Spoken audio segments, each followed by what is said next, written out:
Hello, my name is Jillian Ventura, and it is my distinct privilege to introduce the Alfred M. Sacks Paul A. Freund Award for Teaching Excellence today. This award is presented to a single faculty member each year for teaching ability, attentiveness to student concerns, and general contributions to students here at Harvard Law School. And I could not be more delighted than to introduce this year's recipient, only the second junior faculty member ever to receive this award, Professor Mark Wu.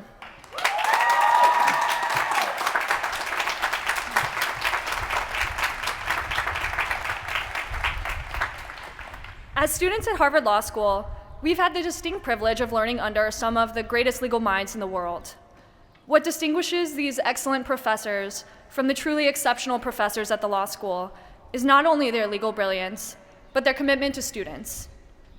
And this is precisely what has made Professor Wu such an exceptional professor during our time at the law school. As a leading expert in international trade and intellectual property law, Professor Wu has gone above and beyond to design a curriculum that is both challenging and cutting edge, and one that actually prepares us to be lawyers in this field. Professor Wu is also able to incorporate his real-world experience into his classroom, allowing him to, as one student put it, bridge legal theory with practice by offering a fresh perspective on some of the most important issues facing the legal and policymaking community today. As a faculty advisor for the World Trade Organization Moot Court team, Professor Wu has also served as an essential mentor for the team since its inception 6 years ago. From countless hours of mooting and brief editing to answering late-night phone calls and emails from across the world. Sorry about that, Professor Wu. Professor Wu has been a constant source of knowledge and support, leading the team to the final rounds in Geneva, Switzerland, 5 out of the last 6 years.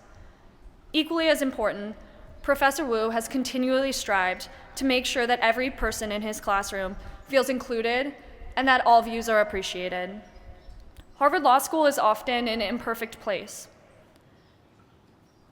And to have a professor who creates such an environment of culture, diversity, respect, and representation cannot be overstated. This has been particularly true within the Asian student community at Harvard Law School, where Professor Wu has consistently worked to show his support. From attending and hosting events that discuss important issues within that community, to sharing his unique experience, including as a professor of color, at Harvard Law School and beyond, Professor Wu has been described as both an incredible resource and an incredible role model. Professor Wu and his wife have also opened up their beautiful home to make students from all backgrounds feel at home at Harvard. In doing so, Professor Wu has demonstrated his commitment to getting to know each of his students on a personal level, as well as his unbelievable skills as a chef. For students who have had the privilege of being hosted at the Wu home for dinner, it's clear that Professor Wu has an unparalleled and genuine interest not only in the legal growth of his students, but in the personal growth as well. This has made Professor Wu an exceptional professor and an incredible asset to the Harvard Law School community. So please join me in congratulating Professor Mark Wu, the 2017 recipient of the Albert M. Sacks Paul A. Freund Award for Teaching Excellence.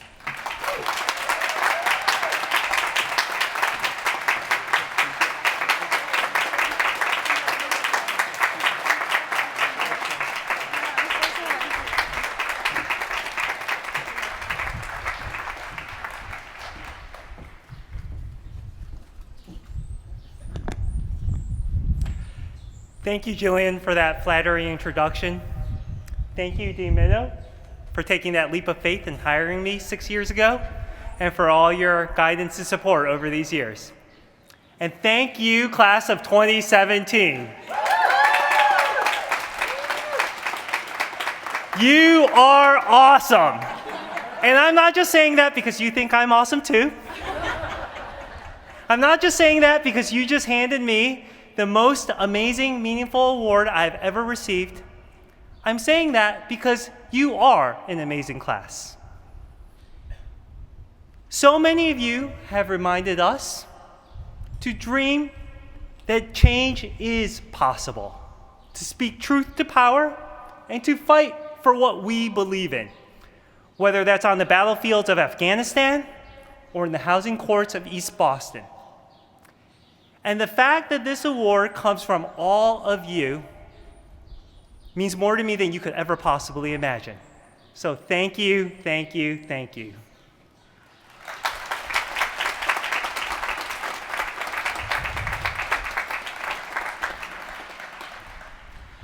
"25 years ago this spring, I finished my freshman year at Harvard.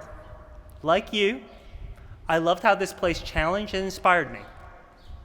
And to this day, I cherish the lifelong friends that I made here.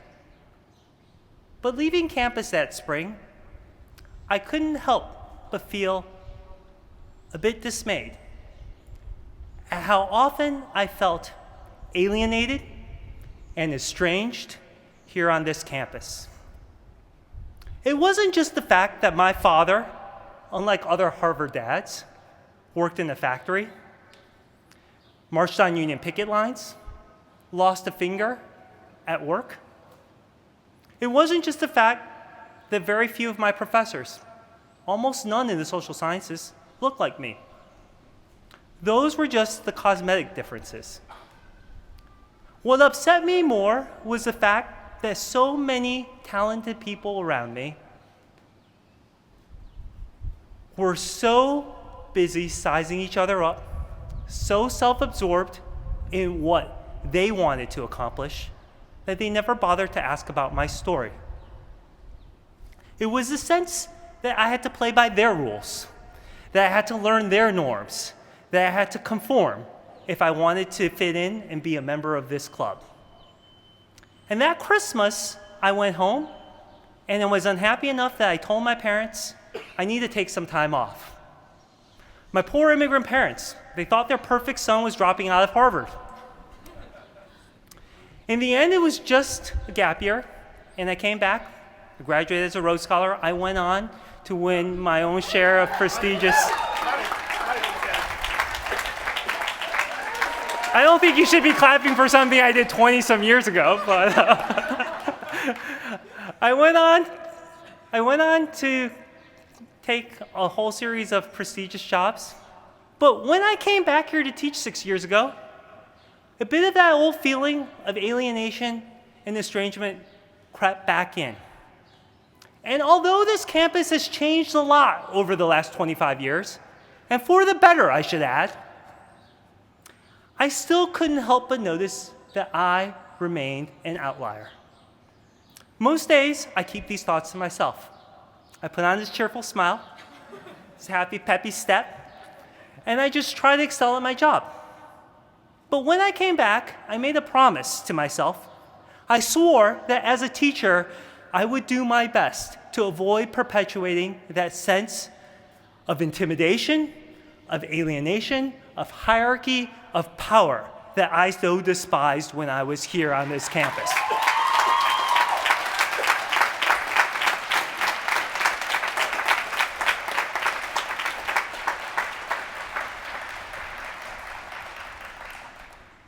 And although I've tried, frankly, I don't know how much I've succeeded. But class of 2017, it means the world to me to have you say that you've noticed, that you care, that you have my back.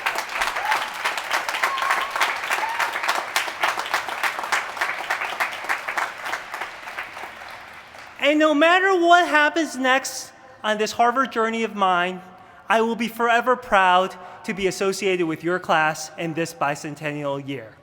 So thank you for this tremendous honor. As we say in Chinese, 不敢当, I'm not worthy.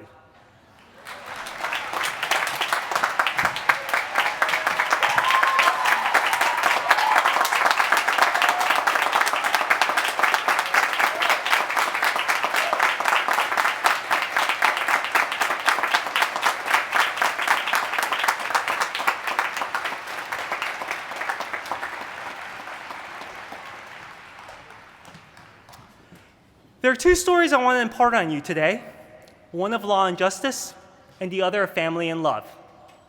The first story is that of my great-grandfather.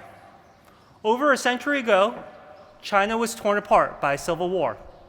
And my great-grandfather like so many people around the world today, aspired for a better future for his children, a stronger country, one with more freedom, one with more fair opportunities, and one with less corruption. And so he joined an underground society of clandestine rebels out to overthrow the imperial empire. And it's at this point in this story that I have to tell my kids, no, he wasn't a Jedi Knight. But unfortunately for my great-grandfather, he was discovered. And according to family folklore, before he could be arrested and beheaded, he fled. He left behind his wife and children. He made his way across a refugee, across the great ocean to this continent. He hoped to come to America, this land of opportunity, this shiny beacon on a hill, the land that the Chinese still call today Meiguo, the beautiful country. But the Americans at that time did not welcome him. He looked different. He dressed different. He wore his hair in a pigtail. He was part of a breed of so-called scheming Orientals, and so he didn't share their values. In fact, at the time, there was a law making that clear. The Chinese Exclusion Act of 1882 was the very first act of Congress barring a specific ethnic group from immigrating to this country. And that act was unanimously upheld by a Supreme Court whose Chief Justice studied at this very law school. So what happened to my great-grandfather? Rather than break the law and abandon his family, as so many others did, he went to Mexico. There he stayed until the revolution happened in 1911, and he went back to China. My family suffered through and was torn apart by 3 more wars until the immigration laws of this country finally changed to welcome us back in. I tell you this story to remind you that there is a difference between upholding the law and enabling justice. And parsing that line is more difficult than you might think. Behind this door, in the entrance to our great library, sits a marble statue that many of you have walked by countless times. It's a statue of another Harvard man, one of my predecessors, Dane Professor and Supreme Court Justice Joseph Story, undoubtedly one of the great American jurists of the 19th century. But although Justice Story disliked slavery, he will be forever remembered for a decision invalidating a Pennsylvania law seeking to protect fugitive slaves. In his eyes, some of your ancestors were but species of property, not fellow human beings. Another great Harvard man, President Franklin Delano Roosevelt, issued an executive order 75 years ago this past February that provided the legal basis to round up innocent American citizens on the basis of their ethnicity and incarcerate them in concentration camps all around this country. I share these examples not to tear down our heroes, but to remind you that even the most well-intentioned of Harvard graduates make mistakes when it comes to parsing this line. The law is imperfect. It will soon be in your hands. Do your share to bend it towards justice.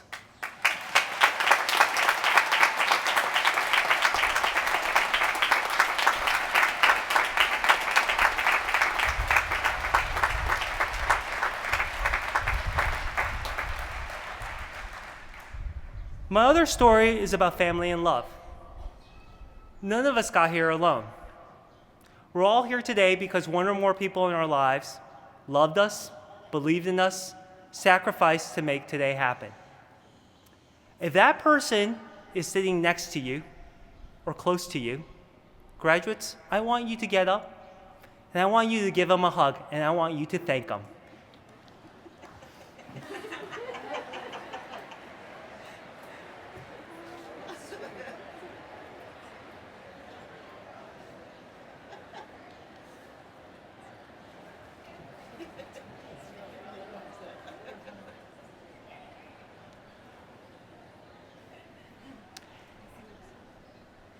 And if one of those people is far away or looking down from the heavens, as I'm sure my father is today, I want you to blow a kiss up to the sky and say thank you.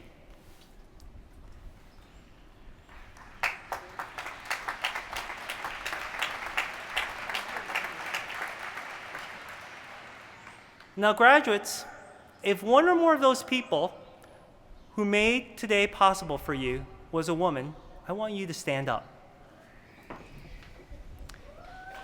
And I want you to clap and cheer as loudly as you can for those women in your lives.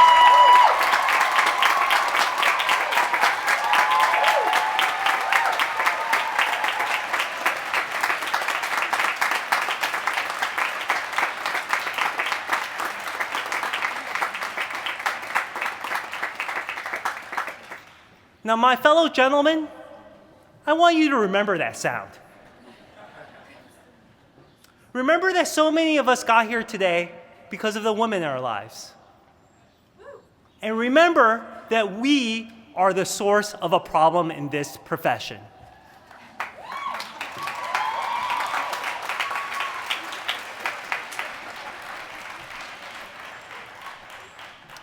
Gender-wise, this class started 50-50.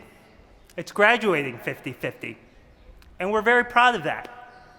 But the percentage that's graduating with honors, it's not 50-50.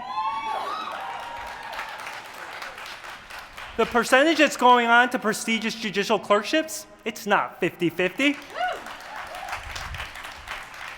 At the top firms in this country, the percentage making partner, it's not 50-50.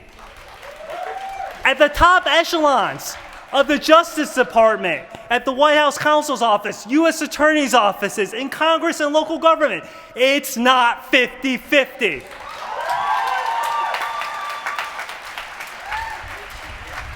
This is not just a woman's problem, it's all of our problem. And until we men start to measure ourselves not just by what we accomplish, but how we support the women in our lives and what they accomplish, it will not be 50-50.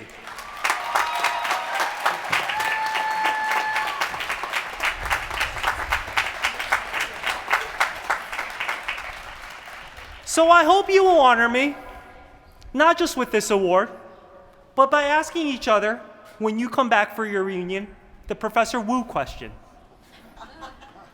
What are you doing to make our profession more inclusive?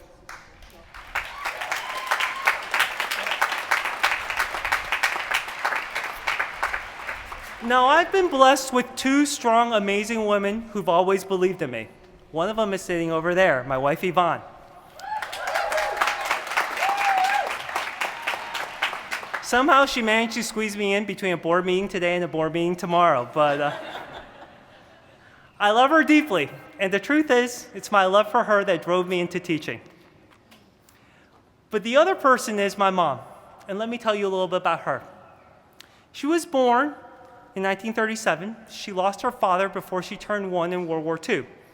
My grandmother, newly widowed, destitute, tried to abandon her, not just once, but twice, while fleeing during the war. She was repeatedly being told she would amount to a good-for-nothing. But somehow she managed to make her way to America. And like so many immigrants who formed the fabric of this American dream, she forged a new life in this country. For most of my childhood, she worked 2 jobs. She worked night shifts because we couldn't afford childcare. She saved every dime to put my sister and me through college. It was a hard life, but she never complained. Like so many of you proud parents here today, the accomplishments of her children made every minute worthwhile. 3 years ago, as you started your 1L year, I too started a journey, one that I hope none of you will ever embark on, but the odds are some of you will. That fall, we discovered that my mom had Alzheimer's. We moved her to a care facility in North Cambridge, and today she still knows, and she will still rave to you and brag to you about Mark. She just doesn't always know that that's me, and she doesn't always know that I'm her son rather than her husband or her brother. I visit her 2, 3, sometimes 4 times a day. Not just because I love her, but because it's necessary. Given all her past trauma, there are days there's no one else she trusts to change her diaper, wipe her clean, or put her to bed. And what these last 3 years have taught me is that there is a randomness to life, that there are hidden stories behind each and every one of us, that each day there are millions of small, silent acts of resilience that go unseen but form the basis of our humanity. So class of 2017, as you venture forth, I hope you will follow your dreams. But I also hope that you'll take the time to cherish days like today when you're surrounded by your loved ones. I hope you'll call them often. I hope you'll listen to their stories. I hope you'll tell them that you love them before they disappear from your life. And as impressive as your intelligence, as your eloquence, as your Harvard Law degree will seem, know that the most precious gifts you possess are your love, your kindness, your empathy, and your friendship. Use them wisely. Use them abundantly. Use them to serve those who need you most. Use them to change our world. Congratulations.